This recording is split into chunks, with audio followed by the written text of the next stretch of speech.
Good afternoon. Welcome to the Business BoardCast. I'm Nicky Larkin, and I haven't added Nick in. There we go. I don't know why we were just talking away there and then disappeared. I don't know what happened there. So welcome to Business BoardCast. I'm with my colleague Nick Phillips. Hi, Nick. Good afternoon. Hi, Nicky. So today, succession planning, we're talking about marketing your business. Nick spends most of his day spent in creating documents, talking to buyers, etc., and making sure that our sellers market their businesses in the best possible way. As always, just a bit of housekeeping. Please do post your questions and comments as we go. Nick will be delighted to answer questions, and also just say hi as well, because it's always nice to know who's watching. So let's dive in, because there's lots to cover. So should we just talk about first? We're going to talk about the information required for marketing, but should we just talk to explain what happens during the marketing process first? Because obviously anyone that's not sold a business before might not quite understand what we're talking about. Yeah, of course. I think first of all, it's important for us to recognise that anyone selling a business, it's a big decision in their lives, both personal and professional. So it's quite it can be quite a daunting process, which is why we're here to kind of hold hands throughout. And before we touch on the kind of the information required, there are a number of conversations that are had with business owners to try and understand more about themselves and their kind of aspirations beyond the sale, but also the reasons for the sale themselves. It's really important for us to understand that, so that we can convey that message to any interested buyers. And obviously in those initial conversations, we pick up a number of bits of info, which we'll go into in detail. But from that, we'll create a anonymous one-page teaser, is what it's commonly called, which will then circulate to potential interested parties. And they could be our own network of buyers that we've built up over the years. It could be within the trade or the sector that business is in. We'd look at related sectors to that trade. We'd also look at private equity, and we would approach people in those spaces. And we'd also advertise that one-page teaser on our own website, but also some business sale platforms that we use that have a big reach to a network of buyers as well. So that's kind of the first stage. Once we've got that information, is getting that anonymous one-pager. And in background, we'd be putting together a more comprehensive company profile, or an IM as it's sometimes called. And that would be a really detailed kind of deep dive into the business itself, and it goes through the different elements and lists some of the information that buyers will want to know, which again we can come on to shortly. And from that and those marketing channels, so we use direct mail, we do social media outreach, email campaigns, the business sale platforms, which is a kind of a more passive type of marketing that we use, and the more proactive marketing is some of the closely targeted outreach to our network on social media or emails, lots of calls to contacts that we built up throughout the years. And from that, we would create a buyer pool of potentially interested parties. That would normally take much of the first 3 months of the marketing process, is building that buyer pool, creating the documentation, setting up the marketing channels. And once we've got that buyer pool in place, myself and the team will have conversations with interested parties, and we will issue NDAs to ensure that throughout the process, everything is confidential. That's paramount, obviously, from the get-go. So we would issue an NDA, and with the approval of the selling business, we would then release further information and continue discussions then. So we probably have... we aim for our own to meet our own KPIs. We aim for kind of 30 inquiries per engagement. We've often had more than that. And we have countless conversations before it even reaches the seller, in terms of fielding questions and giving them some more info on the business itself. And then once we've got to a point where the seller's happy for them to receive information, we can then proceed to initial conversations with the buyers. Often that's with myself or Nicky or other members of the succession planning team. And then once we've got a good gauge for the kind of culture fit and whether it's a good fit for the business, from that perspective, we'll then progress to a buyer meeting with the seller. So that will normally be conducted on Teams in the first instance, and there can be several of those before we go any further in the process. So that's kind of the marketing process up until the point, so that no offers have been made at that point, but it's just an overview. Absolutely. And so, of course, why Nick is doing all of that really important work is because we're wanting to make sure that the sellers have the best opportunity for getting the best deal for their business. So we're trying to make sure that we find the best buyers for it, because what we want to drum up is it's always best to have a multi-offer situation to get to find and select the right buyer, for the culture of the business, the amount, the time frame, etc. So we know that this mix is tried and tested. We're always obviously updating it with new technology, etc.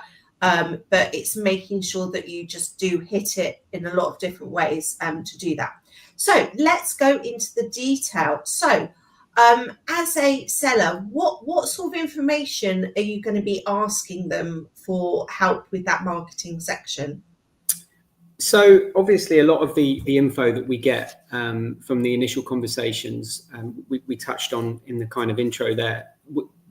One of the most important ones is the reason for sale. That's a very common question that we're asked by buyers. What's the reason that the business is selling? So we start there. We get an understanding of the background of the business, and to do that, we need typically kind of 3 years historical financials. Management accounts are great if they can be available, because it gives a real up-to-date snapshot of where the business is. Anything forecast related, any kind of growth plans or any forecasts that you've got that fall under that kind of financial remit, that's always really useful to have.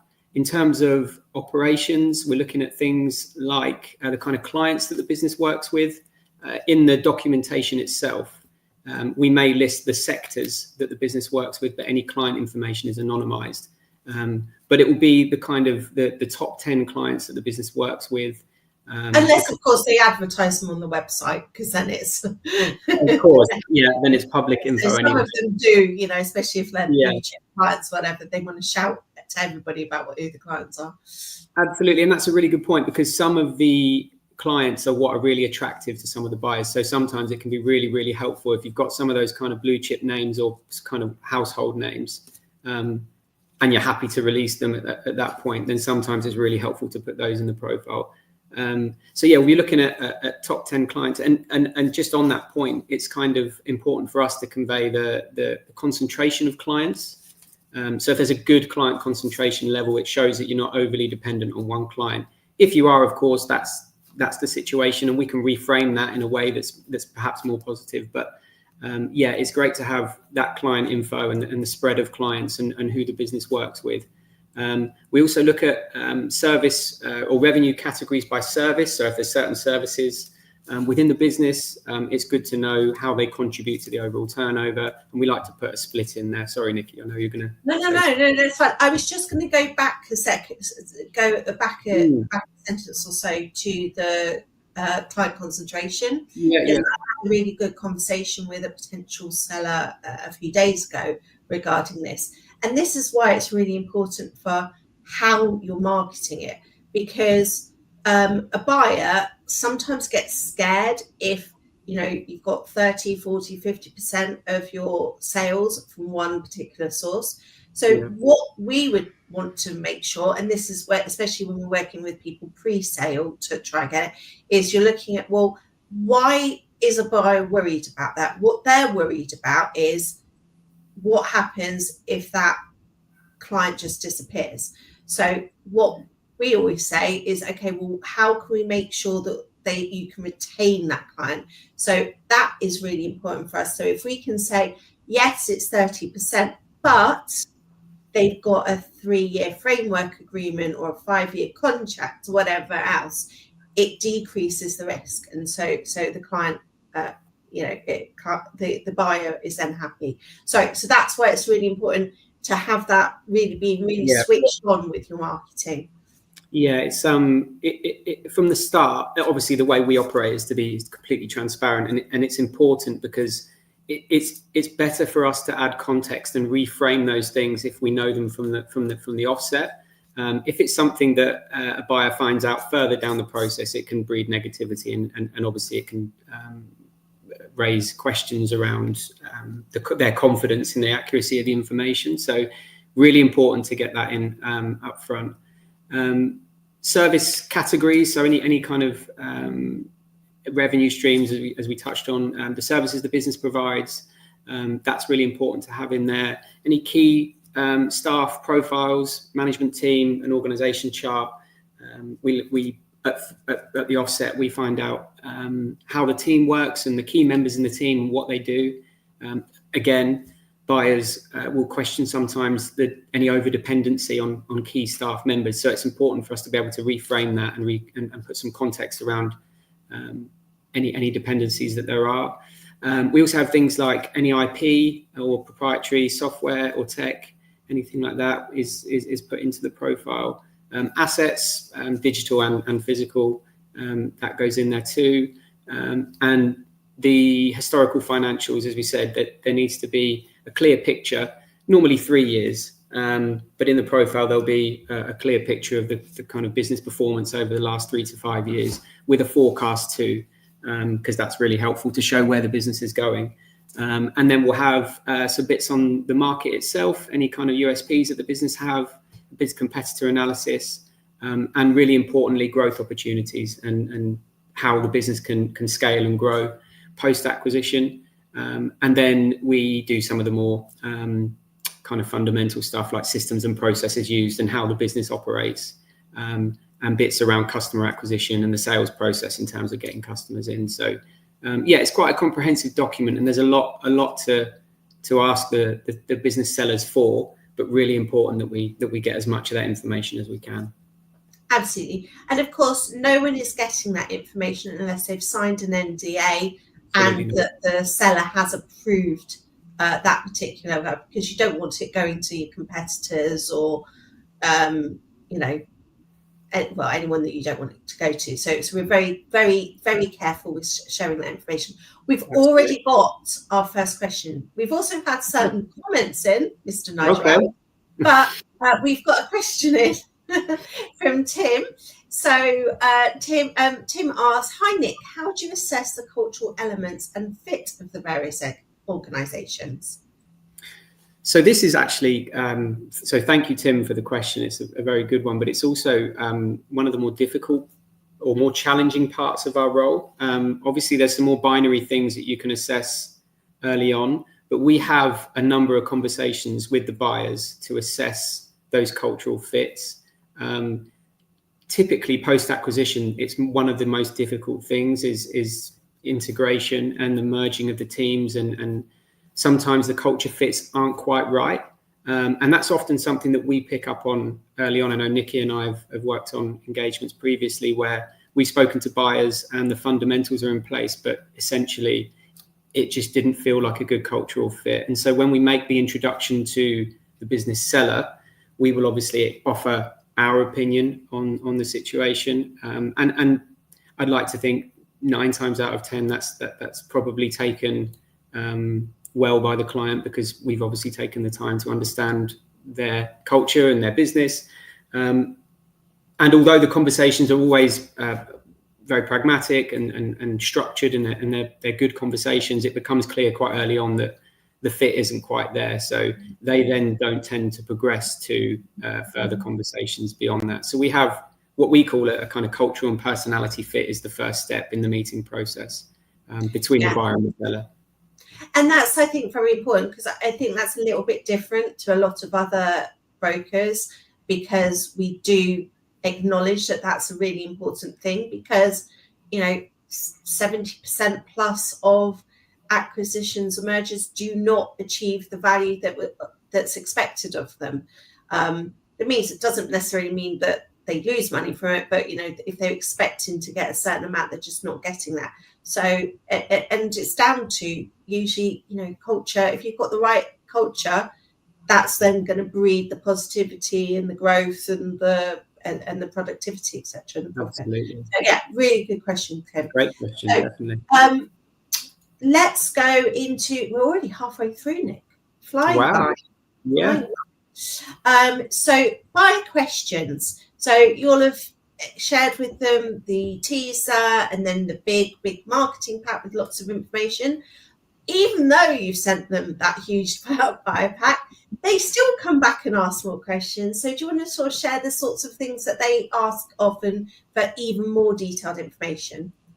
Yeah, of course. I mean, it's completely understandable. Obviously, they've had all the information, but if you're parting with often large sums of money, you're going to want to kind of get under the bonnet and really find out things about the business that you may not have been able to glean from the profile itself. So we have lots of conversations once the information's been sent across. I think one of the early questions is often the reason for sale, and there can be several different reasons for sale, from retirement to some people just feel that they've taken the business as far as they can and it needs some external input in terms of resource and absorbing into a bigger organization to take it to the next level. And so one of the early questions is the reason for the sale, but also the intentions of the seller post-acquisition, and whether that means a straight exit after an agreed period of time. We've had instances where business sellers have had paid salaried roles within the organization going forward post-sale. So often that's one of the early questions is understanding what the seller's intentions are for the sale itself, but also once the sale has gone through, what kind of support will be available throughout the handover period. So there's all those kinds of early questions and conversations that we have. Other things are dependency on key staff, which we touched on earlier. Who holds the client relationships is often a key question that the buyers will ask, and how any kind of over dependency will be diluted in terms of the second tier management team who's looking after that process. We'll also get questions on the financials, so any kind of fluctuations in the financials obviously will need to be explained with some narrative and some context around those, and often they can be easily explained, but there'll be conversations around the financials. Things like leases, building info, that's often queried by the buyers. They want to know the situation with the property or the offices that the business operates from. So yeah, there can be a number of questions from financial, operational processes, systems that are used, how they can be streamlined, but also what growth opportunities there may be as well, and how they can be capitalized upon post-sale. So yeah, there's quite a breadth of topics that were asked that potentially are covered in the profile, but they just need a little bit more info on those. Absolutely. And also remember, with Nick's got a huge amount of experience, and other people in the team too. So just because a buyer asks the question doesn't mean that we always actually disclose it at that stage either, because it may be actually just too much detail they're asking for, which the seller isn't comfortable for disclosing at that stage. So, it's not just right, we'll just give everything out. There is some triage in there of, well, actually, if you go into offer and due diligence, then you'll get it. Or actually some things, some sellers, for example, will not share their client list till post-acquisition sometimes. It really depends on the sector and sensitivity. Yeah, just on that as well, Nick, I should mention that the any kind of staff information, organizational, that's all anonymized too. So yes. We don't release any of that information until a commitment in terms of heads being signed, discretionary at every stage.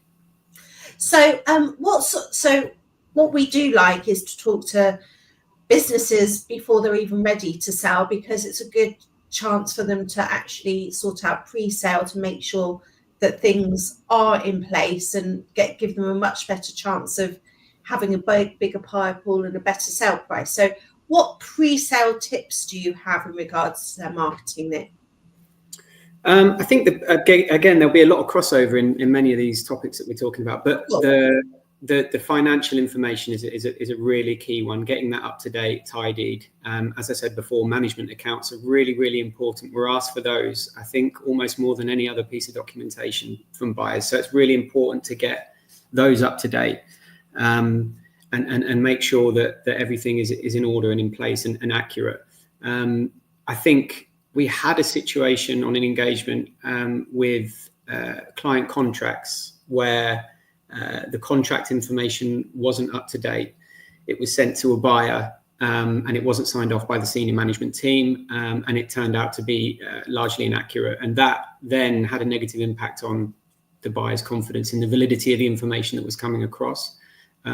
So it's really making sure that kind of belt and braces, that contract information that you have with customers is up to date, it's accurate.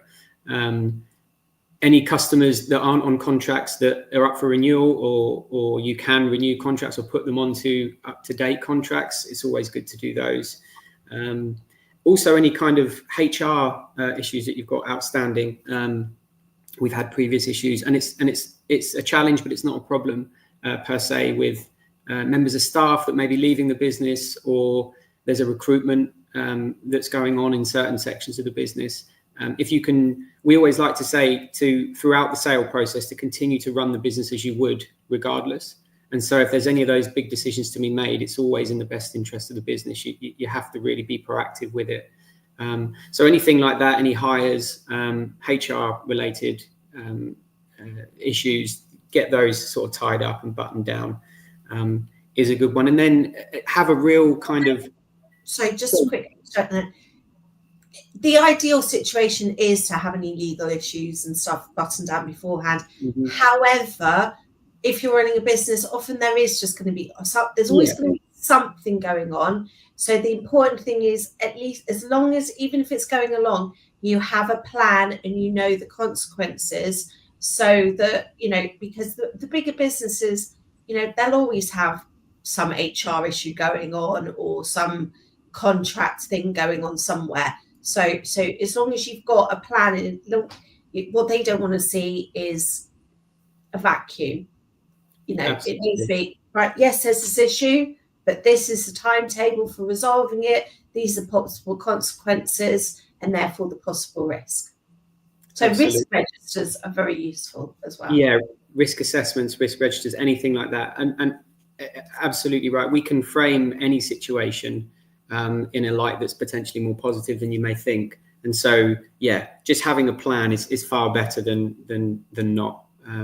So those things, and then kind of general housekeeping things that may not feel like a priority, but any online presences like websites, marketing materials, just getting those up to date, making sure that to the outside world, the business is kind of operating at maximum efficiency, and also any kind of stock that you may have or stock that's being held that's obsolete, or anything you can do around tidying those things up. That's always helpful. It's really just to present the business in the best possible light. And as you said, Nicky, if there's a plan in place for some of those more challenging elements of the business, normally the buyers are happy to see that, and they'll move past that and move on to another area that they're looking to get more info on.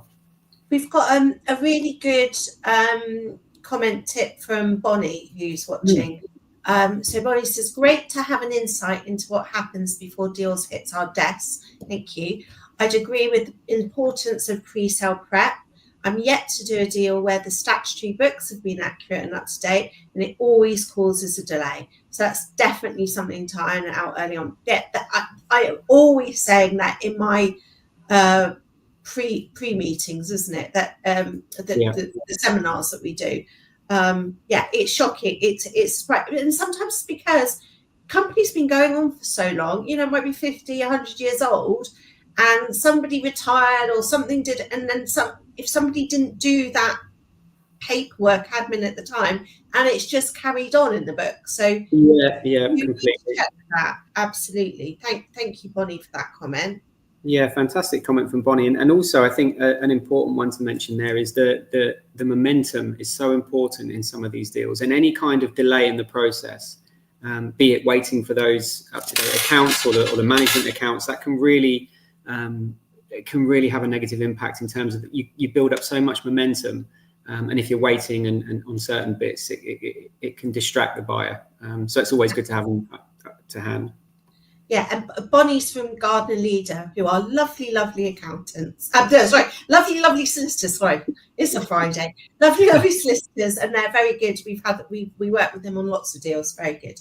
I've got another question for you, Nick. I know we've still got another section, so I'll get this in. We'll do the final bit, and then if there's any more questions, but Sandy's got another good one. Hi, Nick. How do you vet buyers to ensure they're serious and not time wasters? Yeah, that's obviously one of the most important parts of the day-to-day. So it's thank you, Stanley. So we have several conversations around the buyer's intentions for the business. We will look into their background. When we send out the NDA, we also send out a buyer interest form, which has a number of questions on the form, which will give us more of a detail into their background. We'll ask for sometimes like a career resume or a CV to understand what that's from a private investor perspective. We'll get acquisition slide decks if they're available from private equity. Sometimes trade buyers have those also. And we'll also do our own research in background. So we'll do some of the financial due diligence as best we can in the background to really ensure that we're only putting forward credible buyers. And there are every conversation is important, but there are obviously some that are more speculative than others, shall we say. So we always do our due diligence throughout the conversations, and we've got a number of kind of processes in place to make sure that we're getting as much information on the potential buyer as possible. Yeah, and we can notice red flags. There are the ones so there's been been around for a long time. There's some people that just ask for stuff on every single deal, and you just know they're not going to do anything. They're just, perhaps one day they'll pick something up, but you want to make sure that you have got the serious buyers there. So there's you glean a lot from a conversation, and I always ask if they manage to get to the point of the culture and personality meeting. We get them to set out what is their acquisition and merger strategy to the seller. But Nick would have already vetted them before that. So there is a proper plan there. We're looking at sales where it's a continuation of the business. We're not in the market area where they're doing asset stripping and stuff like that. It's these are well-run businesses making a profit, and it's because the people need to retire or they've taken it to the next level. So we're looking for buyers that are going to take it to the next level and keep growing them. So the final section was reports and analysis. So do you want to touch upon that, Nick?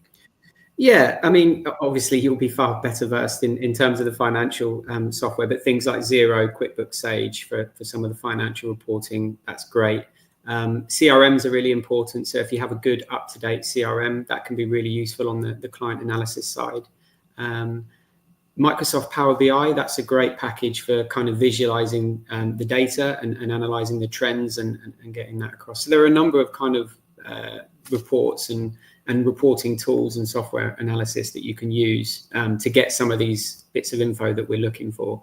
And obviously the financial ones you'll be able to advise on better than me, Nicky. But yeah, absolutely. Just I think the thing is, there's so much good software, so many good apps out there now, but it's still only as good as the data put in. So absolutely. You need to make sure that whoever is putting in the data in your organization knows what they're doing, because honestly, some of the, I'm thinking of a polite word, rubbish that you sometimes see is very concerning. It's just not up to spec to be able to show to any buyer. So, if you know that that's not a hot area, get somebody in to overhaul your systems and sort something out. It doesn't have to be expensive. It doesn't have to be complicated. but it needs to be fit for purpose. And unfortunately, a lot of people's are. If you don't know what your stock is, for example, that's a huge amount of money. Imagine if you thought that every business owner knows what's in their bank account, but imagine if you didn't know what your stock is. But that literally is what a lot of businesses are dealing with. They don't know how much stock they've got. They've just got all that money essentially sitting there in their warehouse. They don't know if it's 100 grand or 500 grand. Apart from they might have a stock take at the year end.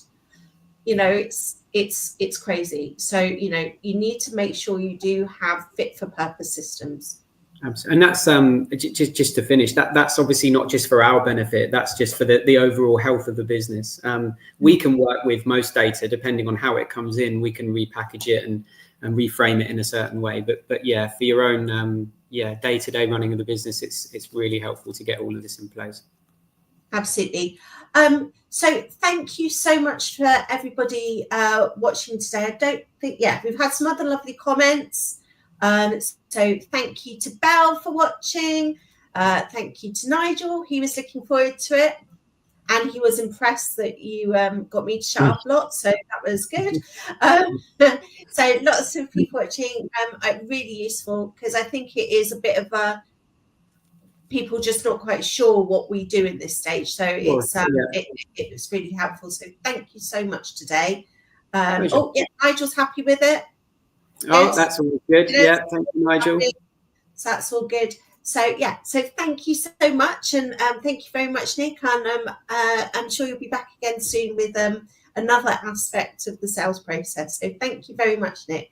I'd love to. Thank you, Nicky. And just to finish, if anyone's got any questions around the kind of sales process, or you just want to know anything further on any of the topics we discussed today, more than happy to have a chat with anyone. So. Brilliant. Thanks, Nick. So you can get hold of Nick at Succession Planning. So website succession-planning.co.uk, or Nick's on LinkedIn as well. I'm not sure. Is there loads of Nick Phillips? Probably are. But Nick Phillips Succession Planning, you'll find him. Super. Thank you so much. So the next business BoardCast is in 2 weeks' time. Now, this year is running by. We're already halfway through February. Before we know it, it's going to be the 6th of April. So what I'm talking about in the next business BoardCast on the 28th of February is the National Insurance and National Minimum Wage rises. So I will be going through what they are, what the consequences will be to typical businesses, how can you mitigate it, how can you make sure that you're applying it correctly, etc. And it's a lot about going into that area. So national minimum wage and national insurance contribution increases, because you've probably seen in the press, there's lots of stuff, lots of businesses saying, using it as a reason why they're making redundancies. And, it probably is, because it is costing a lot of money to a lot of businesses. So let's talk about that in 2 weeks, talk about how much is it actually going to cost you, and what can you do about it. So look forward to you. Have a lovely weekend, Nick. Don't forget, everyone, it's Valentine's Day. So love your loved ones, but most importantly, love yourself. So have a great weekend. Cheerio, and see you next time. Thanks, everyone. Thanks, Nicky.